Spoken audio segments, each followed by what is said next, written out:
sommes pas dans une forme d'utopie quand on dit le peuple doit se battre, quand vous vous faites tuer, tout simplement, on l'a vu, je ne vais pas citer des exemples, quand vous vous faites tuer, lorsque vous marchez, vous faites réprimer sauvagement, vous devez le lendemain continuer, quitte à ne plus vivre. Qu'est-ce que nous voulons? Est-ce qu'on veut vivre en étant des morts vivants ou on veut risquer notre vie pour obtenir notre libération? C'est la question qu'il faut se poser. Au moment où je vous parle, j'étais déporté d'un pays dans lequel je vis depuis 7 ans. J'ai été mis en prison. D'accord? Okay? Mes militants sont traqués là où ils sont. Okay? Que dois-je dire à mes militants? Parce que nous nous battons non pas simplement, comme ça a été dit tout à l'heure, pour le franc CFA, mais pour la souveraineté africaine, qui était si chère à Thomas Sankara. Que dois-je leur dire? Allez dans la tranquillité, continuez à être des esclaves en silence, taisez-vous, parce que sinon vous allez risquer de mourir. Mais on va tous mourir. Je ne vous le souhaite pas. Peut-être que demain vous allez mourir d'un accident de voiture. Peut-être que demain vous allez mourir d'une maladie. Mais est-ce qu'on doit mourir en ayant fixé un objectif à atteindre pour la libération des nôtres, on doit s'occuper de notre propre quiétude dans la plantation? Je pense qu'à l'heure actuelle, si nous ne nous rebellons pas, si on ne se mobilise pas, l'Afrique demain sera à d'autres populations que les nôtres, sera peut-être aux investisseurs chinois, sera peut-être aux multinationales, mais ne sera pas aux Africains. Il faut qu'on se réapproprie notre destin. Sankara est mort pour cela. Il n'est pas mort pour qu'on soit en train de dire le grand Sankara, l'exceptionnel Sankara. C'est une course de relais, ce combat. Il est mort, et en nous laissant le relais. Ce combat est une course de relais, et au XXIe siècle, nous devons réadapter cette lutte aux enjeux du présent. Le néocolonialisme a changé de visage. Il était d'une brutalité, je finis juste, était d'une brutalité violente hier. Aujourd'hui, les néocolonialistes se présentent comme notre partenaire de développement, d'accord, comme si on avait besoin de se développer par rapport à quel paradigme. On doit se développer en fonction de notre propre ontologie, de notre propre culture, de notre propre vision. Mais de la même façon qu'il se dit être soutien des dictateurs, par le système des ONG corruptrices, ils soutiennent la société civile pour essayer de les manipuler. Nous devons avoir une grille de lecture politique acerbe pour pouvoir voir le monde dans lequel nous vivons et militer d'une façon adéquate en fonction des enjeux du présent. Nous existons parce que Sankara a existé et des milliers de jeunes existent aujourd'hui en Afrique, des jeunes qui prennent la parole, qui s'opposent à des choses parce que Sankara a existé. Voilà mon avis. C'est vrai qu'on peut s'interroger, Kémy Séba, sur les participants à l'assassinat de Thomas Sankara. Madame Sankara l'a dit dans l'élément qui est passé. Il y a certains documents qui sont classés secret défense. En France, elle se bat pour que la justice burkinabé puisse avoir accès à ces documents. Vous croyez, comme Tikenja Fakoli, que la vérité, on la connaît déjà et qu'au fond, on cherche quelque chose qu'on a déjà trouvé? D'abord, grand respect à la femme de Thomas Sankara qui, tant d'années après, mène toujours ce combat honorable pour honorer la mémoire de son mari. Je pense que c'est extrêmement important. Il y a des épouses qui, dès lors que le mari tombe, disparaissent ou voilà, vont dans l'obscurité. Et elle est toujours debout plus que jamais et elle donne de la dignité. Donc c'est important de le rappeler. Pour le reste, je pense qu'il faut qu'on arrête l'hypocrisie. Le frère l'a dit tout à l'heure et beaucoup de gens le disent dehors de toute façon. Tout le monde sait qui est derrière cet assassinat. Tout le monde sait que la plupart des gens qui sont à la tête du Burkina Faso étaient des gens qui marchaient avec M. Compaoré et que, par conséquent, ils n'ont pas envie de faire avancer une enquête qui, si elle va trop loin, risquerait de les rendre complices d'un assassinat qui a été effectué, parce que beaucoup étaient avec Thomas Sankara et Blaise au départ. Quand Blaise s'est séparé, beaucoup étaient avec Blaise, parce qu'ils ont senti que Blaise avait le soutien de la Côte d'Ivoire et d'Houphouët-Boigny, qui, soit dit en passant, la Côte d'Ivoire hier était le gendarme de la France, hein, sur le terrain politique, elle l'est encore aujourd'hui. Je sais que ces propos peuvent paraître choquants, mais c'est une réalité. Son héritier Alassane Ouattara est le gendarme de la France aujourd'hui. Il faut avoir le courage de le dire aussi, même si ça peut déranger un certain nombre de personnes. Et pour ce qui est de son assassinat, je pense que le travail sera effectué quand ce processus de souveraineté intégrale et de décolonisation sera fait. On ne peut pas accepter, même si la justice ancestrale, c'est que quelqu'un comme M. Compaoré ne puisse pas rentrer dans son village. C'est une très grande punition chez les Africains. Ne puisse pas être enterré même chez lui, c'est une très grande punition. Bon, il n'est pas encore mort, on ne sait pas ce qui va se passer. En tout cas, politiquement, à sa mort. C'est vrai, oui, mais politiquement, il est mort. Et il y a une chose qui serait positive, c'est que plutôt que d'accepter, de passer notre temps à accepter que les dirigeants souverainistes, qu'on peut aimer ou pas aimer, mais des gens comme Laurent Gbagbo soient traités à la haie comme des prisonniers, alors que Ouattara est en train de trôner, alors qu'il est responsable lui aussi plus que jamais d'une guerre.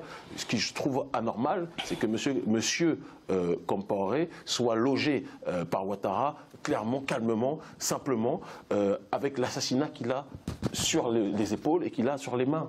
Il est devenu ivoirien entre-temps. Oui, il est devenu ça. En Côte d'Ivoire, il il est chez lui. Oui, c'est intéressant. Et Gbagbo est à la haie. Bon, certains vont diront que ce n'est pas le sujet, mais je pense que c'est pourtant extrêmement le sujet. Mais je veux juste rebondir aussi, terminer sur ce point qui me paraît très important. Il y a le responsable, les responsables burkinabés qui, plus que jamais, doivent se regarder dans le miroir par rapport à l'assassinat de Thomas Sankara, mais à la France. Quand j'entends qu'on nous dit on attend que M. Macron arrive et puisse se prononcer sur ce sujet, la France n'a aucun intérêt à reconnaître sa responsabilité dedans.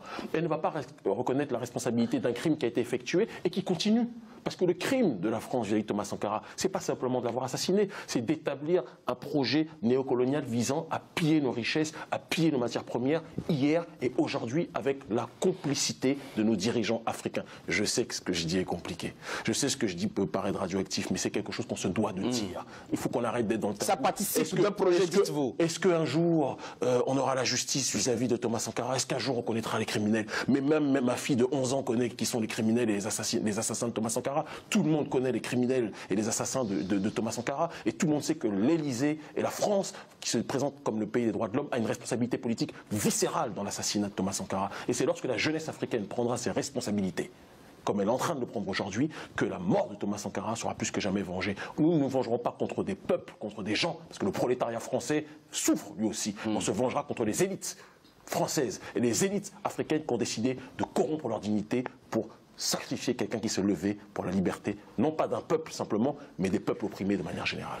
Kémy Séba, il était contre le libéralisme sauvage. Il disait à ses compatriotes, vous avez l'impérialisme dans vos assiettes quand vous mangez du riz. C'était un grand visionnaire finalement.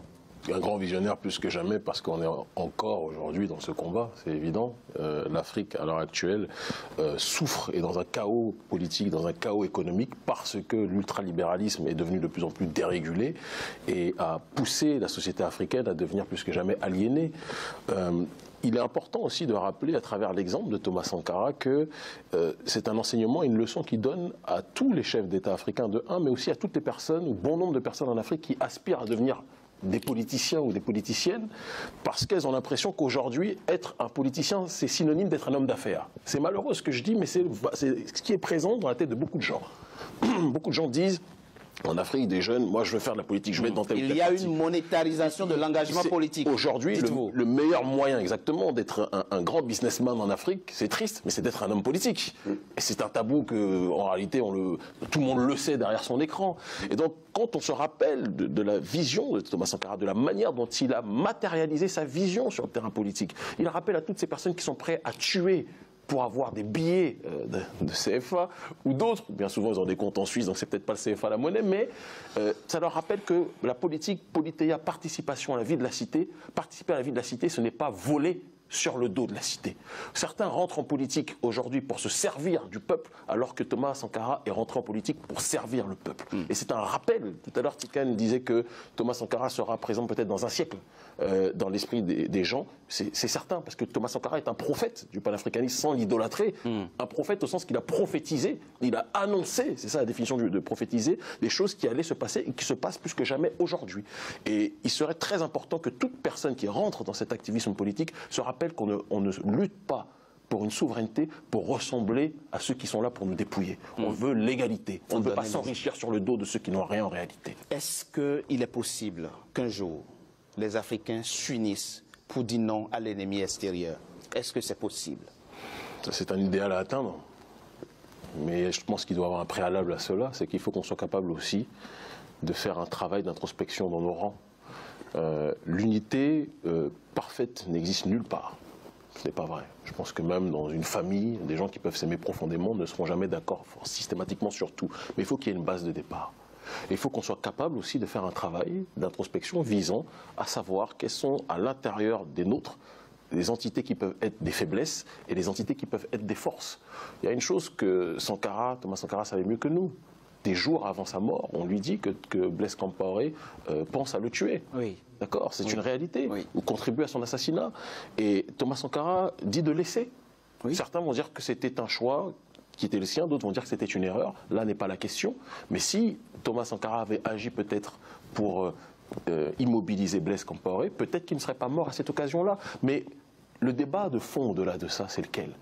Est-ce que nous sommes prêts nous-mêmes, quand on parle d'unité, à faire un travail pour lutter contre ceux qui sont prêts à vendre notre population aussi à l'extérieur? C'est ça aussi le véritable travail. Parce qu'on peut lutter contre l'impérialisme extérieur, mais sommes-nous prêts à faire un travail de résistance contre l'impérialisme intérieur? Et vous êtes optimiste quand vous analysez aujourd'hui, quand vous observez aujourd'hui, vous êtes pessimiste ou optimiste? Je suis plus qu'optimiste parce que je vois une jeunesse africaine qui est en train de se réveiller et qui est en train aujourd'hui d'identifier les problèmes du continent africain, qui sont des problèmes exogènes, certes, mais qui sont aussi des problèmes endogènes parce qu'il y a un certain nombre de mauvaises herbes à la tête de nos États, mais pas seulement, dans différentes institutions, qui font un travail visant à ralentir notre population. Et tant qu'on se rebellera vers l'extérieur, mais qu'on ne fera pas un travail de résistance vers l'intérieur, rien ne changera pour le continent africain. Décoloniser les mentalités, c'est aussi ne pas reproduire les schémas venus d'ailleurs. C'est reproduire, c'est vivre selon ses propres valeurs, selon ses propres réalités. Mais quand vous observez aujourd'hui les plans de développement, les programmes politiques qui sont mis en œuvre sur le continent, est-ce que nous avons réussi à marquer la rupture avec ce mimétisme systémique que combattait Thomas Sankara? Les élites, non. Définitivement non. Les élites sont le produit de la colonisation. Les élites, dans leur manière de fonctionner, bien souvent, elles se revendiquent parfois de gauche et de droite sans même comprendre les concepts. Ils se disent libéraux, ils se disent socialistes sans même comprendre le contenu de cela. Et simplement, ils veulent singer ce qu'ils voient du côté de l'Occident. C'est une réalité. Donc cette rupture n'a pas été faite du côté des élites. Mais du côté de la masse, parce que même si on est aujourd'hui dans une période d'industrialisation forcenée, et avec des capitales qui, plus que jamais, commencent, entre guillemets, sous l'égide du développement, à s'occidentaliser, le village reste une notion extrêmement importante sur le continent africain. Oui, mais le village se vide. Hein. Et c'est plus compliqué que ça. Il se vide parce qu'en effet, des enfants partent vers la ville, mais le village reste toujours le refuge. Quand il y a des grandes fêtes traditionnelles, ou quelles qu'elles soient, religieuses ou traditionnelles en Afrique, les villages sont toujours les centres qui sont les plus remplis en réalité durant ces périodes-là. Qu'est-ce que je veux dire par là? C'est que il est temps aussi qu'on se rappelle que l'Afrique ne s'en sortira pas en prenant toujours comme postulat de base le référentiel extérieur. L'école, telle qu'elle nous est présentée aujourd'hui, est un centre de formation d'occidentalisation. Les élites qui en sortent, bien souvent surdiplômées, etc., sont des élites qui ont été programmées pour penser d'une façon complètement exogène. Mais lorsqu'on opère une sorte de retour aux sources, et c'est ce que Thomas Sankara a fait de manière très simple. Oui. Le simple exemple de la Haute-Volta transformée en Burkina Faso, mais c'est un acte de retour à soi, c'est une rupture épistémologique vis-à-vis de la colonisation. Il n'a pas eu besoin de dire « je suis pour la tradition, je suis pour la tradition » 10 ans, il a posé cet acte-là. Et aujourd'hui, à l'intérieur de cette société civile-là, il y a de plus en plus de gens qui disent il y a une nécessité de se rapproprier notre propre identité, il est nécessaire d'être dans une logique de retour culturel, et ça, quelque part, c'est un héritage aussi, qu'on le veuille ou pas, de Thomas Sankara. Mais il est temps, je le dis, ce que les élites africaines ne font pas pour le peuple, il est temps que le peuple le fasse lui-même. On ne peut pas toujours attendre des autres, qui sont pour l'instant sur bon nombre de points malades, d'accord, qu'elles fassent pour nous ce qu'on peut faire pour nous-mêmes.